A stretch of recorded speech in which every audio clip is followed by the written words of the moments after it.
gastó 42%, 2013 48%, es decir, se devolvió 1.244 millones en 2012 y 1.502 millones en 2013. Por eso, presidente, Fuerza Popular en su momento tuvo razón en votar en contra de la reforma magisterial, que básicamente ha constituido un engaño. La interpelación a la ministra en 2 oportunidades, a la ministra Sala, a quien lo recordamos con mucha pena en esta oportunidad. Y la ley de presupuesto, votamos en contra de la ley de presupuesto porque justamente ahí solamente se consideró el 0.24%. El ministro de Educación ha venido para que se aumente el presupuesto, que le diga pues al ministro de Economía, a la bancada de Gana Perú y al presidente Ollanta Humala, porque esto pasa por una decisión política y hay que ver a la educación como una inversión, porque como dijo Mandela, la educación es la mejor arma para luchar contra la pobreza. Presidente, yo invoco para que se invierta en educación, el crecimiento, bienvenido, pero con buena distribución de la riqueza. Muchas gracias, presidente. Gracias, congresista Medina. Muchas gracias, presidente. Saludar la presencia del ministro de Educación. Mi participación va a estar centrada específicamente en la educación rural. Allí donde los niños y los adolescentes, lamentablemente desnutridos, muchas veces tienen que caminar 2 horas para llegar al colegio y 2 horas para retornar del colegio. Allí la educación es dramática. Y entonces hay que pedir justicia para el maestro, justicia para el profesor. No se puede implementar ninguna reforma magisterial, no se puede llevar adelante un proyecto educativo nacional si no tienes como aliado al profesor. No podemos chocar con el maestro y estamos chocando con las remuneraciones de los profesores. Un profesor contratado en Apurímac de 30 horas solamente percibe 1.180 soles y de 24 horas 1.120 soles. Con los descuentos respectivos tenemos a un profesor en las zonas rurales, en las comunidades campesinas, que percibe una remuneración de 900 y 950 soles y tiene que gastar en su alimentación, en la movilidad, en su transporte, y para su familia le queda 500 soles o 600 soles. Entonces, ese es un tema que tiene que resolverse. Y por eso, en muchas zonas del país, señor ministro, a través suyo, señor presidente, se están generando renuncias masivas de profesores, porque no van a trabajar por 500 soles en la práctica. Y no tienen derecho a asignaciones temporales, no tienen derecho a zona rural, no tienen derecho a zona Brain, no tienen derecho a las... Continúe. A las bonificaciones por el concepto de unidocente, de multigrado y la encargatura de direcciones. Pero no solamente eso sucede con los profesores contratados, también con los profesores nombrados. Se les ha reducido su remuneración en las zonas rurales, señor ministro, y se ha calificado, no sé bajo qué criterios y qué conceptos, zonas rurales. Digamos, en un solo piso ecológico, Pampachiri y Pomacocha, por decir 2 distritos apurimeños, que son rurales, por encima de los 4.000 metros de altura. En algunos espacios de esos mismos distritos, zona rural 1, zona rural 2, zona rural 3. Así no se puede tratar al magisterio. Finalmente, señor ministro, a través suyo, señor presidente, las bonificaciones por el BRAEN tienen que ser justas. No se puede otorgar a un grupo de docentes. Culmina, congresista. Muchas gracias, presidente. Y a otro grupo de docentes no se le otorga. La zona de influencia tiene que ser atendido con esa misma bonificación, aunque poco, pero sirve. Tenemos distritos como Guajana, Ongoy, Ocobamba, Andarapa, Pacobamba y Caquiabamba, entre Andahuaylas y Chincheros, que están en la zona de influencia del BRAEN. Más de 1000 profesores han firmado un memorial reclamando con memorial para su propia bonificación que por ley está establecido.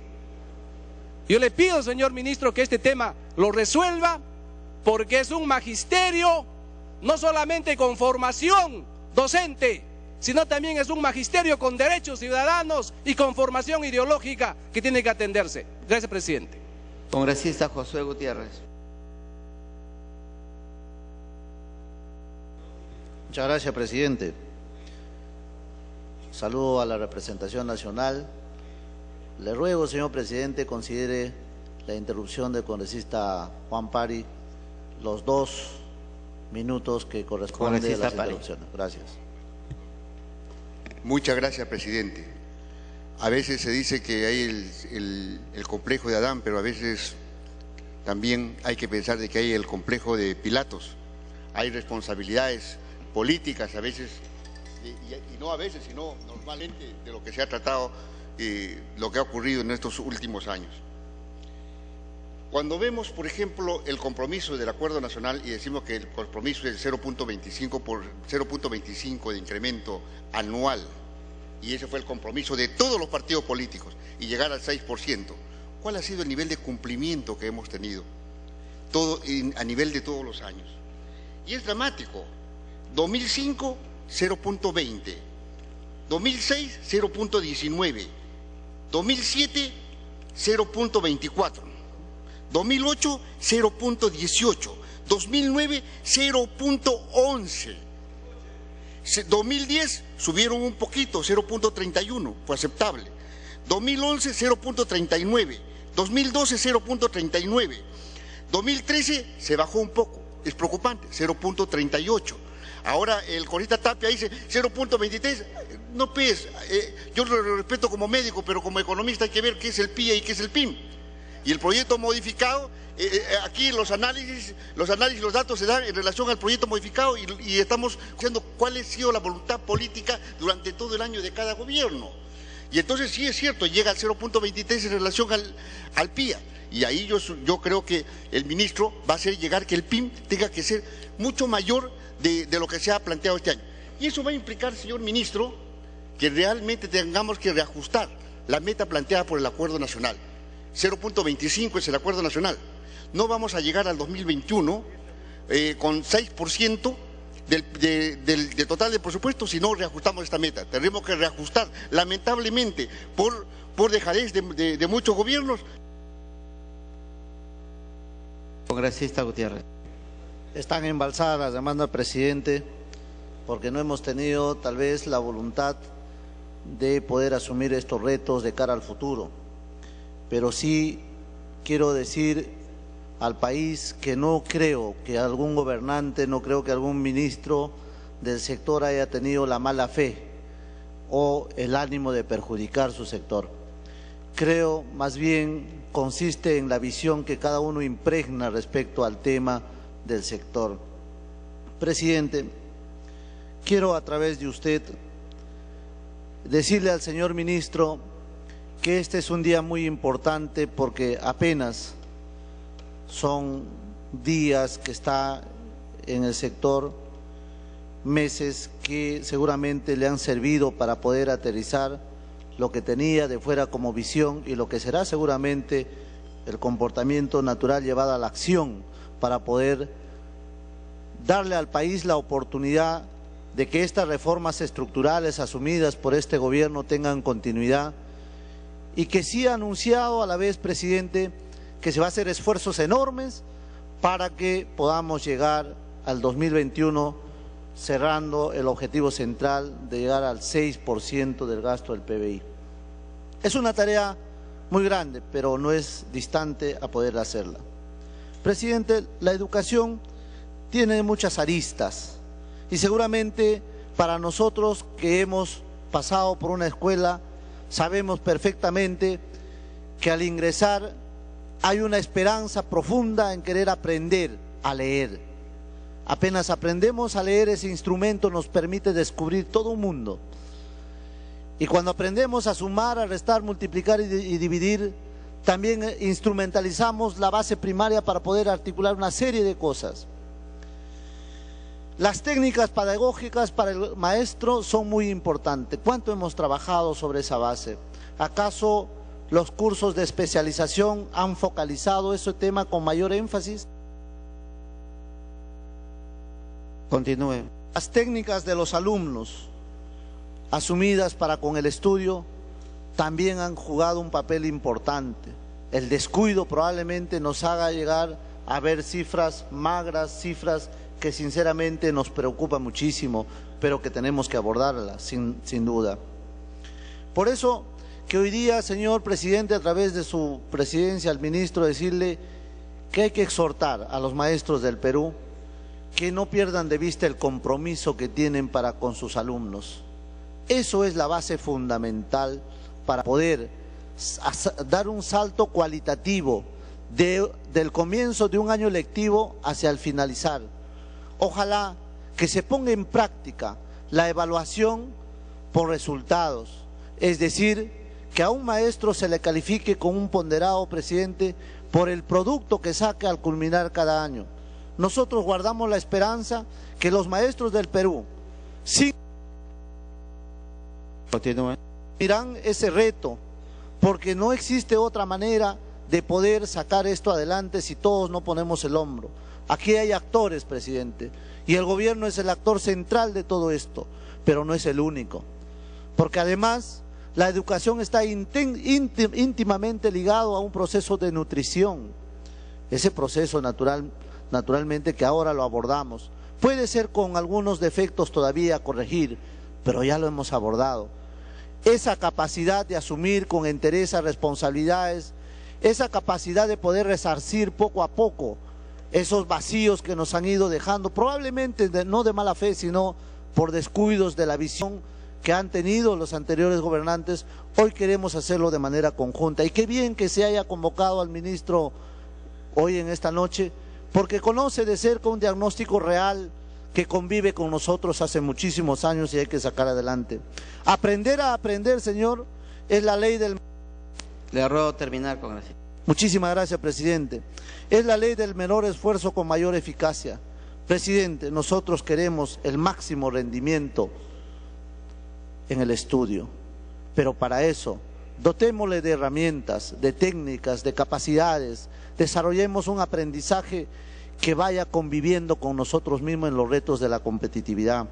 Señor, queremos ser mentalmente más eficientes a la medida que todos coadyuven al mismo esfuerzo.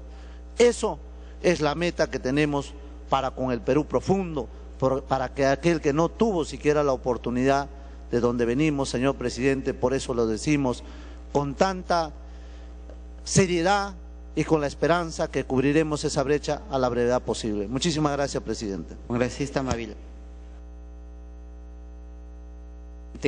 El congresista Crisólogo me ha solicitado las dos interrupciones, que yo se las concedo a través suyo con mucho gusto. Muchas gracias, congresista Mavila. Muchas gracias, señor presidente, y por su intermedio un saludo al señor ministro de Educación. Voy solamente a decir, señor, dos casos, dos denuncias que están pasando en mi región Ancash y que también usted en parte lo conoce. Uno en la costa, en Chimbote, y el otro en la sierra, en Carhuaz. En Chimbote tenemos, señor ministro, un colegio emblemático de la República Argentina. Desde su inicio, señor, ya llega casi a los 3 años. Y resulta que este 14 de abril se vence el plazo para que sea entregada esa obra, con ampliación de tiempo. Y resulta que ya la empresa, el consorcio que ha tenido la construcción, ya renunció, ya tiró la toalla, ya sacó todos sus equipos y se abandonó la obra. Y esa obra queda inconclusa en un 55%. Los alumnos están estudiando en colegios encargados. Queremos decir, señor ministro, creemos que usted tiene muy buena voluntad, pero también tiene que poner, yo creo, las cosas claras. Hemos visitado al presidente ejecutivo de OINFE y nos ha dicho que por lo menos entre 6 y 10 meses para que reinicien el otro 45% y empezando de cero. Yo creo que hay que tomar las cosas con seriedad. Yo creo, señor ministro, que esta es una cosa muy seria y que se investigue por qué esa empresa, ese consorcio ha abandonado esta obra. El otro caso, señor ministro, es el caso de Carhuaz, del Colegio María Auxiliadora, que el presidente perfectamente sabe que fuimos y hablamos con la ministra y dijo que iba a buscar el concolón de la olla para que pueda ejecutarse esta obra. Y ha pasado mucho tiempo, señor presidente, señor ministro. Congresista Mávila.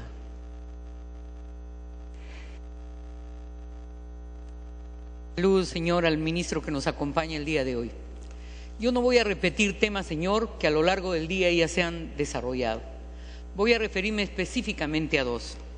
A mí me parece, señor, una ausencia significativa que en los objetivos estratégicos planteados por el MED no se plantee, señor, un objetivo que ya la Comisión del Consejo Nacional de Educación, en la propuesta de políticas de educación para el 2011-2016, y que además se deriva de un diagnóstico más o menos adecuado de la realidad, se plantea. Y es, señor, la lucha contra la corrupción. Y para decirlo en términos positivos, la necesidad de educar a las nuevas generaciones en una cultura ética distinta del arribismo, del tráfico de influencias, del encubrimiento de las malas prácticas, de la conciliación con delitos como el narcotráfico, el lavado de activos, la concusión, la concertación de intereses, señor, entre otros. Y eso, señor, es tremendamente trascendente, porque los mecanismos de corrupción que existen en el sector educación, donde he tenido el honor de ser secretaria de ese ministerio, son más o menos conocidos, señor. Por ejemplo, la no debida diligencia, la mediocridad de algunos maestros en zonas donde no hay un control adecuado. De otro lado, señor, la asistencia irregular a clases, sobre todo en el área rural. De otro lado, señor, en materia de contrataciones, por ejemplo, a profesores contratados, que algunas autoridades encargadas de contratar, señor, y esto es harto conocido, les cobran 1, 2 o 3 sueldos para poder otorgarles la relación laboral. La actuación, señor, de los órganos de auditoría, que muchas veces, señor, encubren, porque hay de por medio sobornos, lo que son malas prácticas vinculadas a conductas antiéticas. Y aquí, señor, vamos a levantar un ideario en el que no creemos, señor, que haya que hablar de valores así abstractamente. Continúa. Se educa con el ejemplo, señor, y en esa educación con el ejemplo, obviamente hay que plantear a los educandos casos, señor, donde se planteen conflictos de intereses para resolver. Queremos una generación de peruanos distinta. En segundo lugar, señor, quiero plantear lo que es un hecho abrumador en materia de equidad de género. Todos sabemos lo que implica el abandono de la educación rural, pero un reciente informe de UNICEF, señor, nos ha probado que en el caso de la mujer rural, en las 8.783 escuelas primarias unidocentes principalmente, las que más desertan, es decir, las que más no terminan la educación primaria y por supuesto la educación secundaria, son mujeres, señor.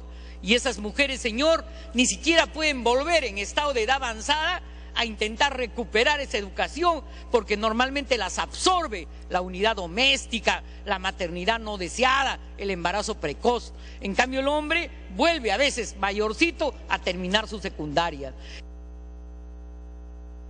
Culmine con... Se debe tratar, señor, promoviendo la educación, convirtiendo las escuelas unidocentes en multigrado, que es un objetivo en el que debe haber discriminación positiva, señor. Deben haber políticas pragmáticas para evitar la deserción escolar de las mujeres en el mundo andino.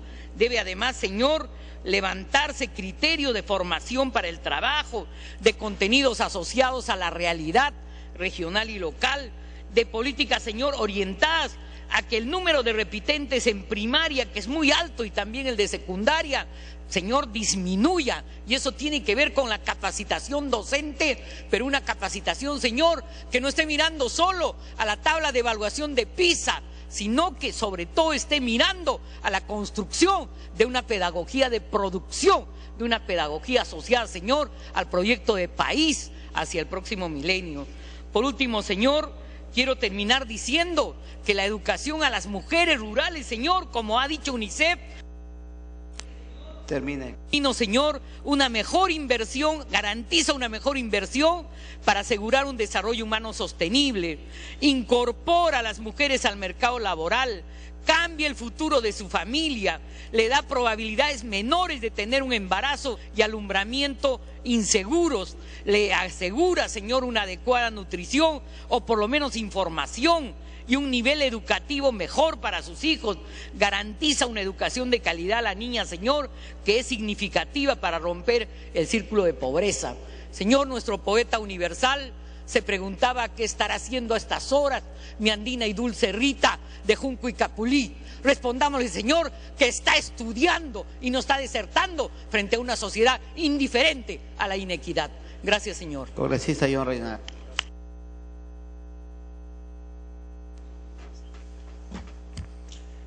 Presidente, definitivamente esta herencia que estamos cargando es de gestiones del pasado por una mala administración. Eso hay que reconocerlo, presidente.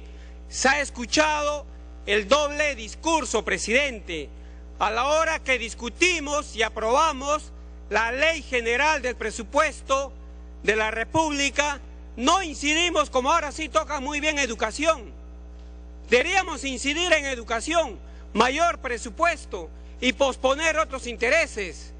Es muy cierto, el pilar del desarrollo de toda nación es la educación, pero ¿por qué no incidimos? ¿Por qué no somos consecuentes? Hay que admitirlo, esta herencia es de muchos gobiernos del pasado. Presidente, ¿cómo no destacar, presidente, la exposición del ministro, quien señala sobre ya hay un decreto supremo, así como un proyecto de ley para resarcir en el tema del BRAE, presidente?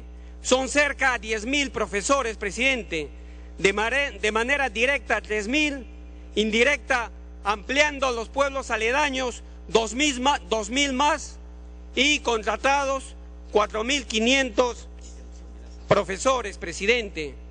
Presidente, es lamentable escuchar diversas versiones, pero cuando tocamos el tema de presupuesto no se toca a fondo.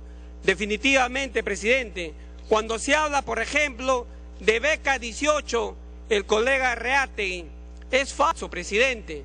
Son 100 becarios, continúan 74, 13 han pedido el cambio de universidad y los otros 13 que ya no continúan es porque no han querido gastar los $300 que le emite beca 18, presidente. Presidente, me pide una interrupción el congresista Teófilo Gamarra, si lo tuviera bien, presidente. Congresista, se le acabó el tiempo, le ruego culminar. Bueno, presidente, para concluir, ¿cómo no destacar, presidente? Tenemos un ministro de trayectoria. En el objetivo 1, sobre la ampliación de cobertura de educación inicial, presidente. La primera infancia, que gestiones del pasado no han dado importancia, presidente. 2010 comunidades acceden por primera vez, presidente. 1.300.000 niños y niñas de 0 a 5 años de edad han recibido materiales educativos, presidente. Esos son logros concretos, categóricos, presidente, que han estado relegados al interior del país. El talón de Aquiles, presidente, lejos de buscar protagonismo, es presupuesto, presidente. Acá debemos tener consenso. A la hora que discutimos, pospongamos otros intereses, presidente. Si somos coherentes y consecuentes en el tema de la educación que se tiene que incrementar, presidente, yo termino. Culmine. Gracias, presidente. En el tema de la reforma magisterial, presidente, el pago de nuevas remuneraciones integrales en beneficios como CTS, el ATS, subsidio de luto y encargaturas del año pasado, presidente, 1.100 millones, presidente. Somos conscientes, presidente, que hay que mejorar los sueldos de acuerdo a este RIM, presidente, pero si acá no tomamos la toma de decisión, siempre vamos a jugar al discurso de doble cañón. Gracias, presidente. Congresista Ribanachi.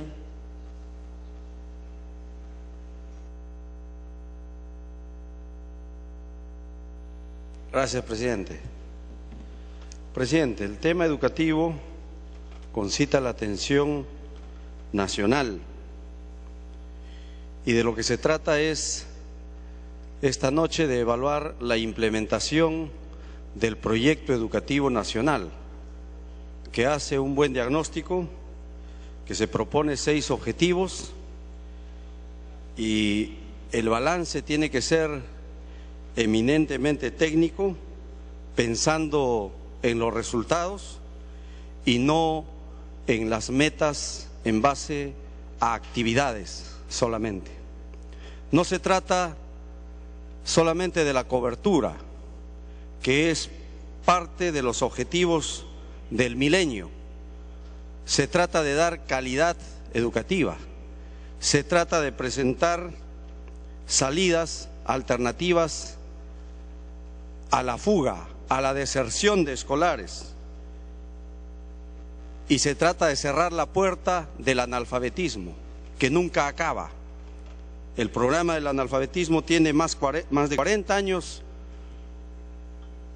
de trabajo y sin embargo el analfabetismo continúa en el país.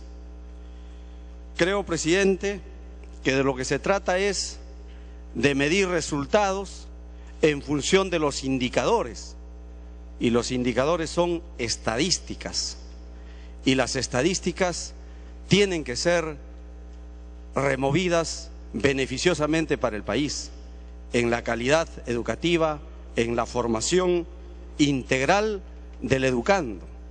No se trata solamente de dar cursos por cursos o de manejar el control de la evaluación en función de notas, que el ministerio sabe que esas notas son mentirosas y que en este momento la propia exposición Continúe. La propia exposición del ministro nos muestra resultados importantes de la encuesta nacional que realiza el propio Estado y en donde los resultados son halagüeños. Dice, estamos subiendo, en lectoescritura estamos en 33%, en matemática en 16.8%. Pero sin embargo los resultados de la prueba PISA nos dice que en ambos no llegamos ni siquiera al 10%. Es decir, el 90% de la gestión en educación es un fracaso. O sea, ni siquiera los alumnos dominan lo que realmente deben dominar.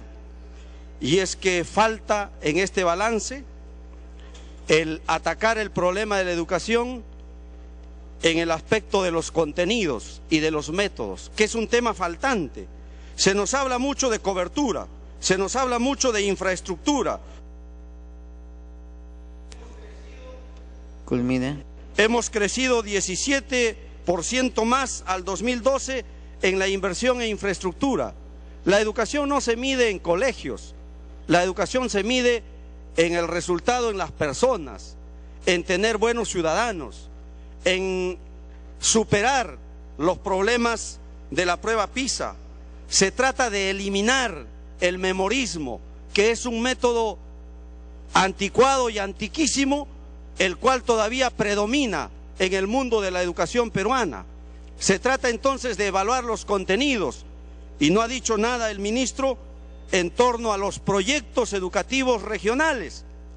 Todas, absolutamente todas las regiones en el Perú tienen su proyecto educativo regional y el ministerio tiene que evaluar cómo va la marcha de los proyectos educativos regionales en el Perú.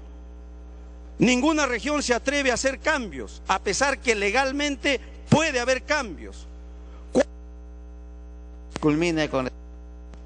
¿Cuál es la región que ha cambiado su estructura curricular y su estructura administrativa también? No existe. ¿Por qué? Porque los proyectos educativos no son promovidos para su implementación, para su cambio desde el Ministerio de Educación, darles la libertad a las regiones para que implementen una educación pertinente, una educación adecuada al contexto, a su realidad. Eso es lo que falta. Quiero preguntarle al ministro qué es de la implementación en zonas rurales de la educación en alternancia, que viene siendo experimentada en varios departamentos y que debería ser una política de generalización de la educación rural en el Perú, si es que ese método nos da buenos resultados. Esperamos entonces de que realmente se pueda superar también aquella traba que tiene la educación peruana. ¿Cuál es? El que todo egresado de... Finalmente, tiene uso la palabra el congresista Justiniano Apaza. Usted no está en la relación de su bancada, congresista.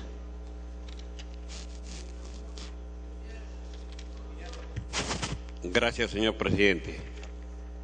Con la disculpa del caso, a los que están solicitando ya habían anteladamente solicitado la interrupción el colega Gamarra y la colega Anicama.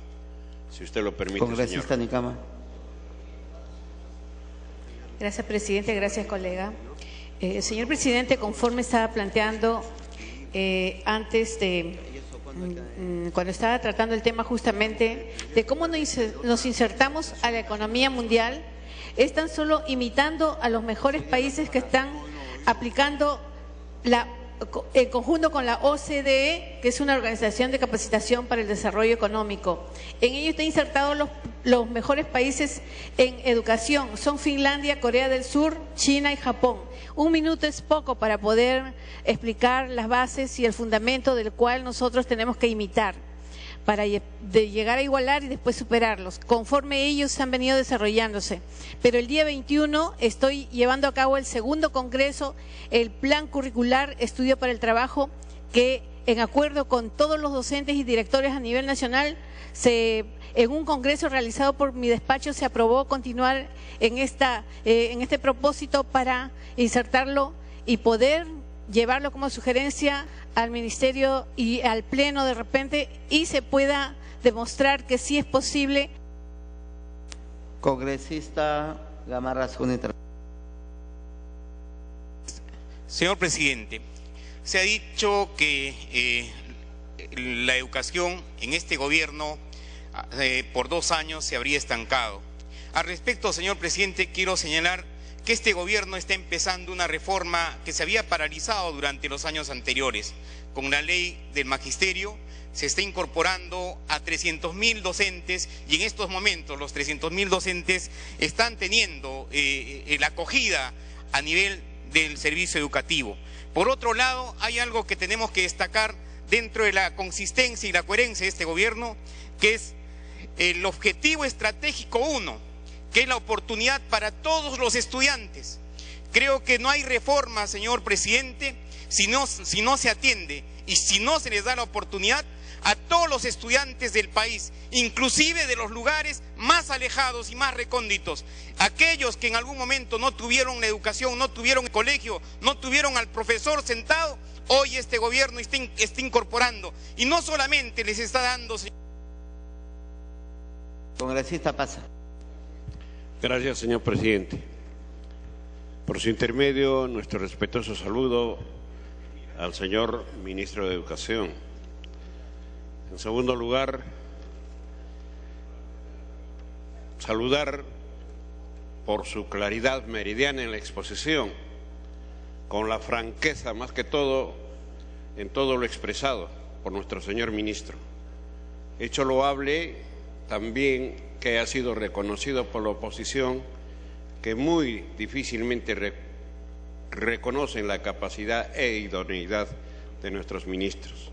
Y por otra parte, señor, hay que señalar algo positivo, el avance cualitativo en el debate.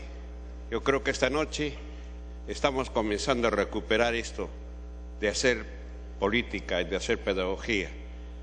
No ha habido injuria, no ha habido insultos, no ha habido sarcasmos. Esperemos que esto continúe. Luego de este preámbulo, señor, tenemos que felicitar más que todo por la implementación de los 4 ejes fundamentales de la educación. ¿Cuál es la preocupación por el docente en cuanto a su superación constante?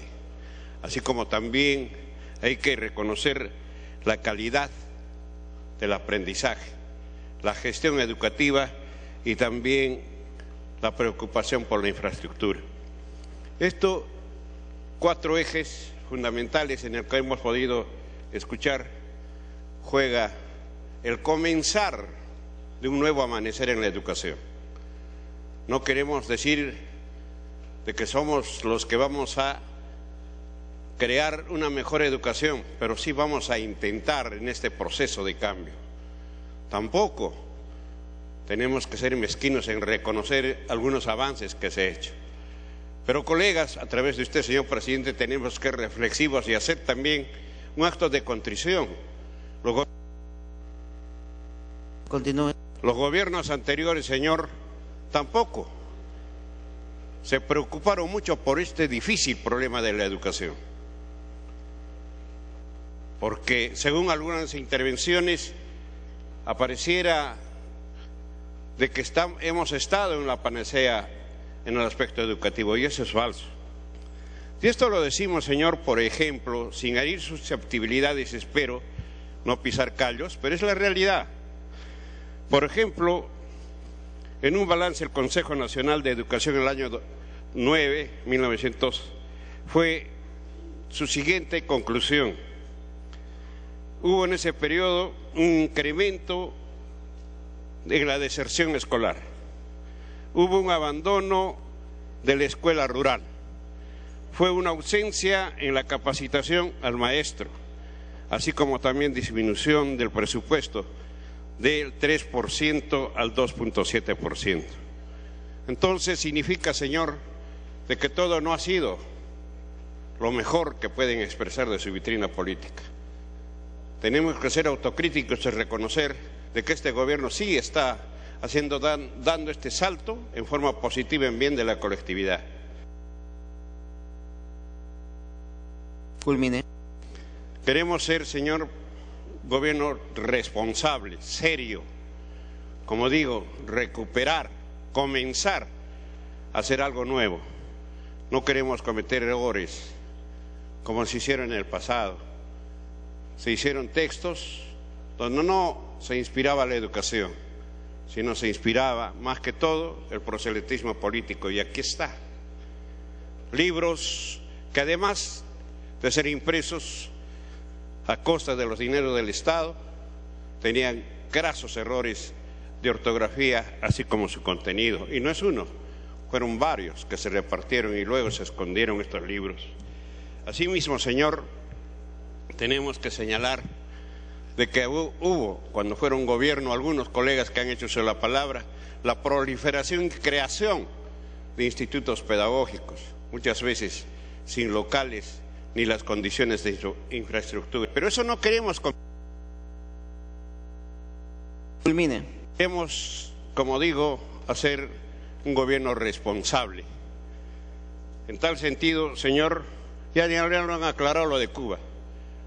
Lo de Cuba, colega, no es como usted piensa, me refiero a algún colega del frente, sino es otra la realidad. Y esos muchachos no están abandonados ni tampoco han sido maltratados, se maltrataron solos, no cumplieron con unas tareas responsables como la disciplina.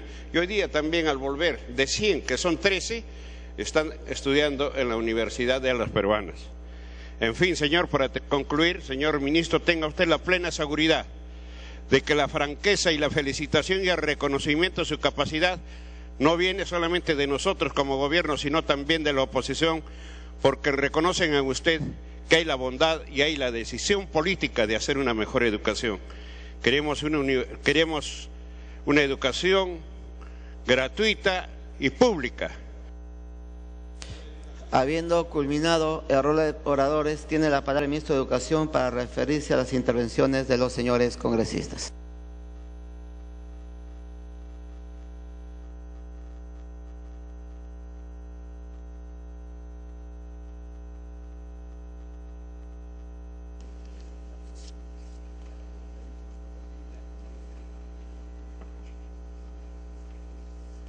Bueno, muchas gracias, señor presidente, y por su intermedio quisiera contestar algunas de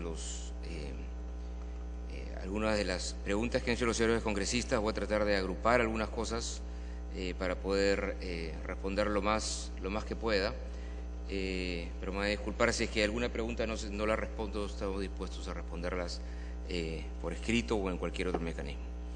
En primer lugar, quería empezar con el tema que mencionaron algunos congresistas de manera muy apropiada acerca de los contenidos de la educación, los contenidos de la currícula, ¿no? Y una de las intervenciones adoptadas por los países que han mejorado sus sistemas educativos es un currículo escolar basado en estándares que exprese de manera clara los aprendizajes que los estudiantes deben de lograr al final de la educación básica. Educación básica que lamentablemente nosotros hemos de alguna manera reducido a una expresión muy baja la educación secundaria técnica, y es algo que deberíamos retomar. Pero necesitamos en la educación básica en general, básica regular, y una educación técnica que debería relanzarse, un currículum que haga evidente la progresión de estos aprendizajes en cada tramo de edad a fin de orientar además la labor docente.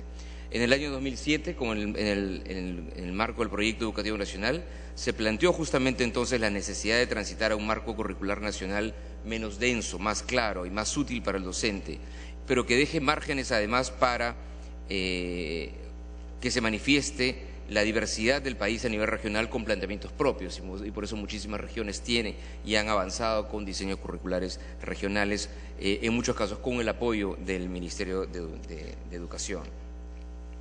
Ahora, en este último año, como mencioné, se ha avanzado en relación a ese nuevo marco curricular nacional en las competencias de matemáticas y comunicaciones, pero hay algunas novedades que recién se están introduciendo en la currícula. Una es la educación financiera, o lo que se llama ciudadanía económica y financiera, como una competencia necesaria para el pleno ejercicio de la ciudadanía. Otro es las capacidades relacionadas a la educación nutricional y de la salud en el ámbito de la educación física y el deporte, así como el aprendizaje en la ciencia y tecnología. Competencias digitales como parte importante del aprendizaje relacionado a la comunicación.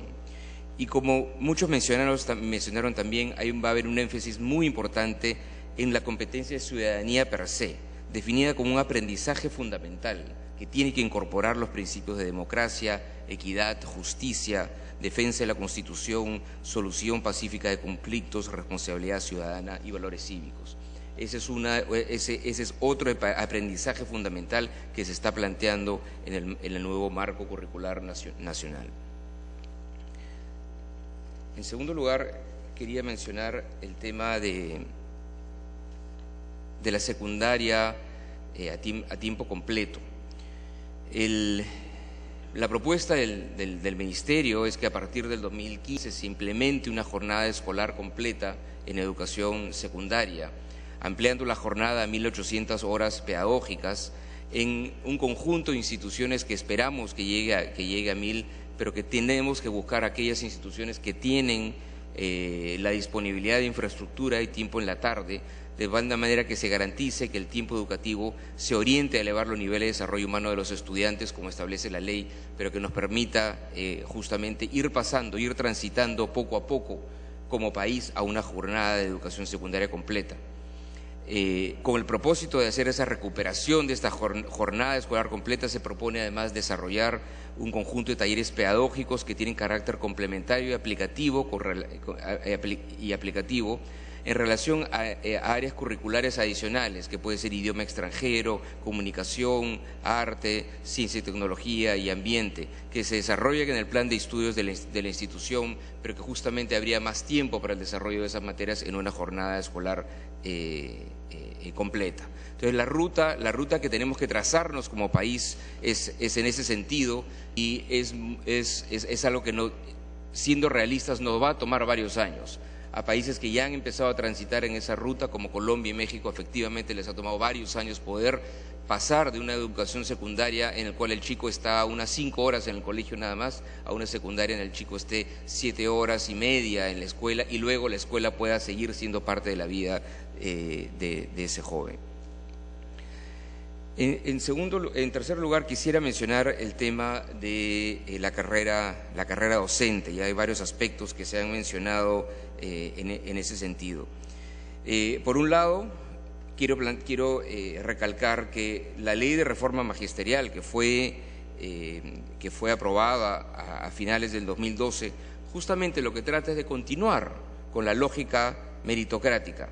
Y es cierto que estamos ahora justamente en ese proceso de implementación de esa ley, pero yo creo que es muy importante resaltar que tanto las leyes, la ley anterior del gobierno anterior como la ley que se aprobó en el 2012 genera una continuidad en términos de política.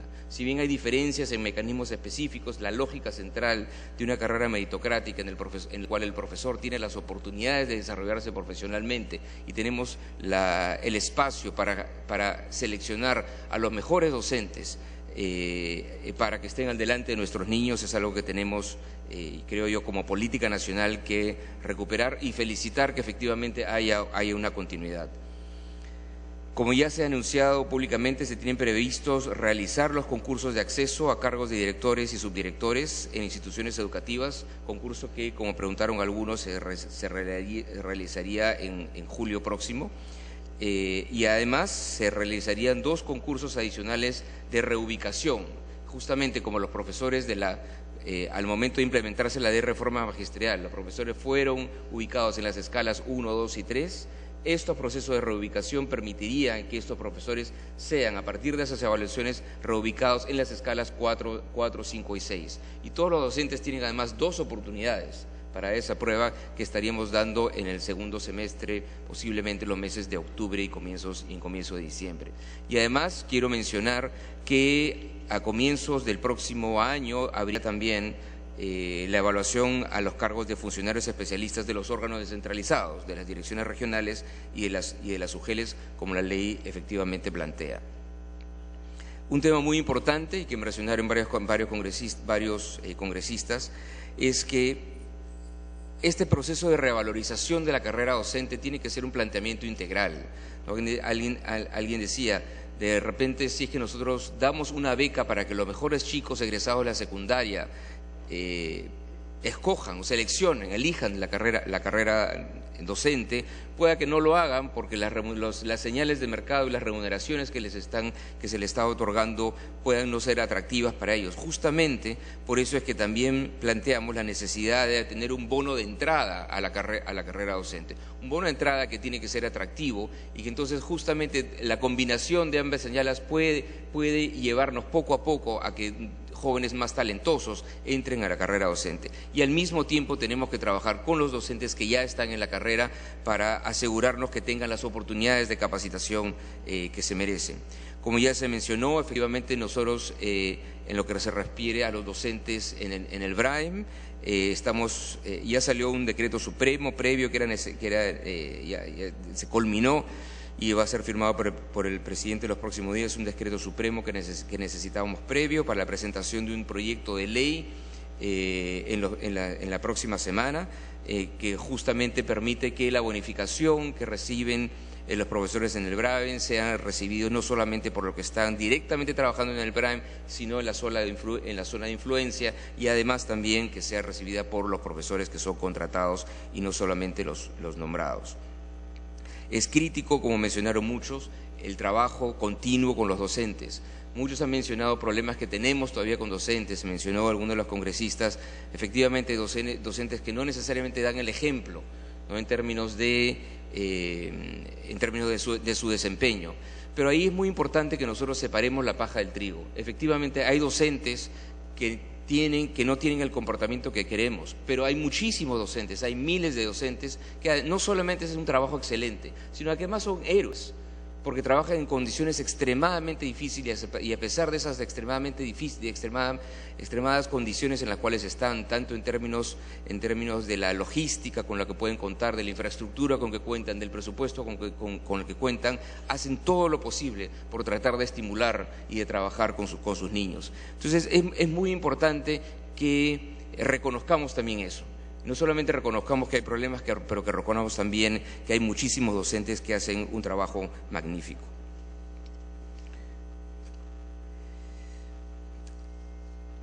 Por último, en relación, para cerrar el tema de los docentes, quería mencionar que en relación a la capacitación de los docentes de este año ya se han capacitado a 59.000 docentes y 26.000 directores en lo que va del año, y en lo que resta del año se tiene programado capacitar a 81.000 docentes adicionales. Esto empezando con esta lógica de tener una política nacional de formación en servicio.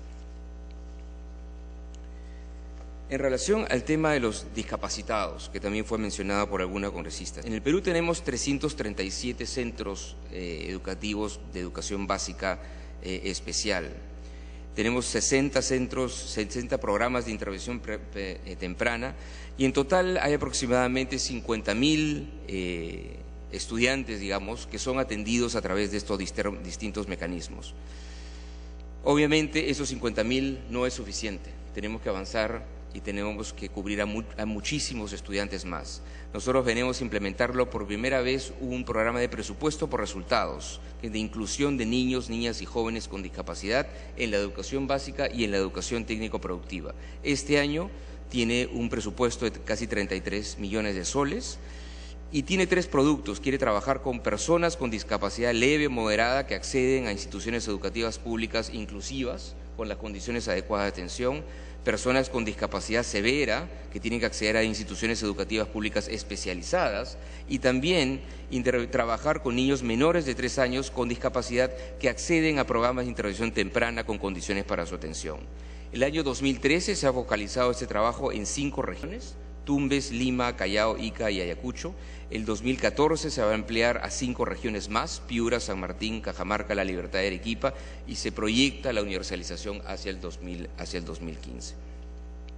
Dentro de esto, los objetivos de estos programas por resultados para inclusión de niños, niñas y jóvenes con discapacidad, se incluye como objetivos el acondicionamiento de los locales escolares que garanticen la accesibilidad, profesionales con segunda especialidad, materiales, equipos y movilidades educativos específicos por discapacidad, y asistencia a familias de estudiantes e instituciones educativas para su participación activa y comprometida en el proceso educativo. Pero obviamente es algo en lo cual vamos a trabajar y vamos a ir avanzando paulatinamente en los próximos 2 y 3 años.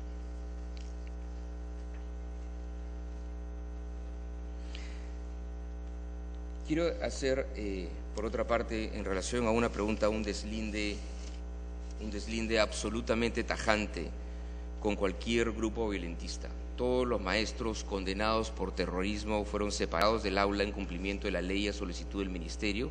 Un caso específico es el caso del señor Carlos Albújar Ortiz, detenido en un último operativo, y seguiremos luchando por sacar del sistema a cualquier docente vinculado a posiciones violentistas o terroristas. La Sala Nacional Antiterrorista nos envía la lista de sindicados o procesados por terrorismo, y personal la unidad de personal y la Procuraduría del MINEDU, del Ministerio de Educación, cruzan la información y retiran a los docentes en el aula. En ese sentido, yo sí quiero ser absolutamente tajante que esa es una prioridad para hacer un deslinde muy claro con cualquiera de estos grupos.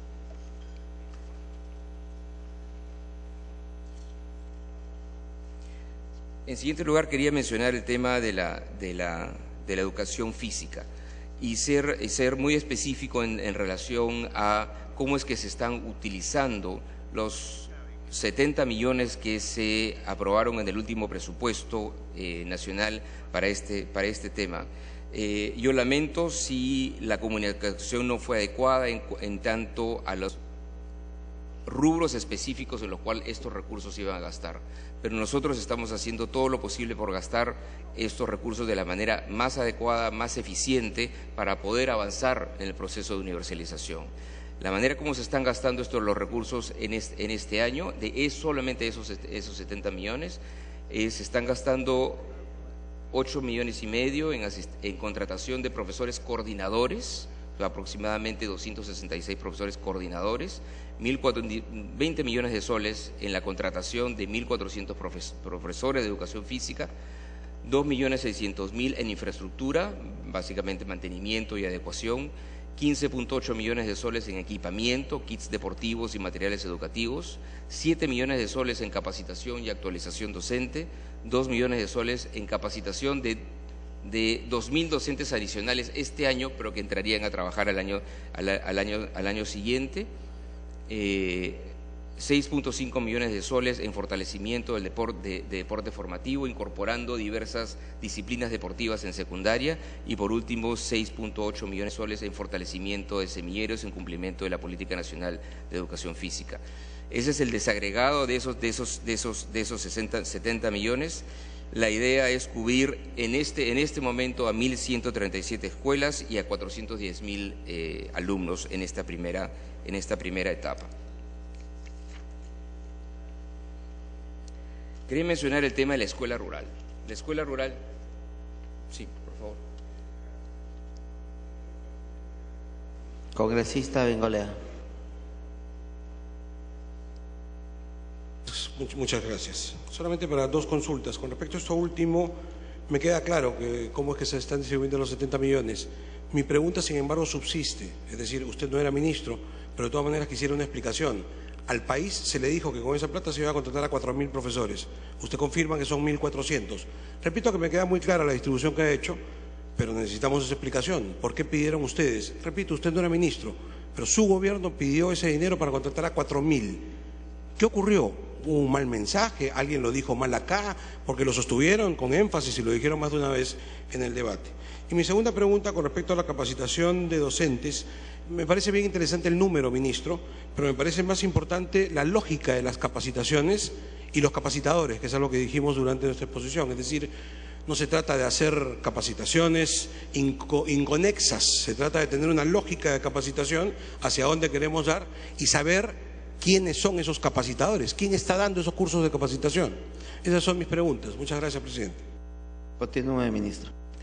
Como justamente empecé mi intervención cuando estaba hablando del tema de educación física, les mencioné que lamentaba si es que había habido una comunicación inadecuada en términos del uso específico de esos recursos.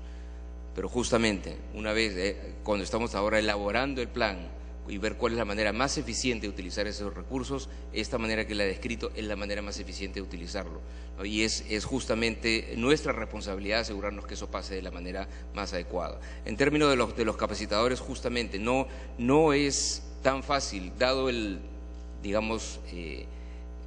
que el tema de educación física no se ha trabajado durante las dos últimas décadas, digamos, no ha sido tan fácil encontrar a los capacitadores adecuados, ni ha sido tan fácil poder asegurarnos de tener esos 1.400. Hemos tenido que inclusive tener 2 fases de capacitación para poder asegurarnos que tenemos el número de profesores que pueden cumplir el rol con la calidad que necesitamos. Y por eso justamente requerimos continuar con ese proceso de capacitación durante este año para asegurarnos que podamos seguir expandiendo el proceso durante el próximo año.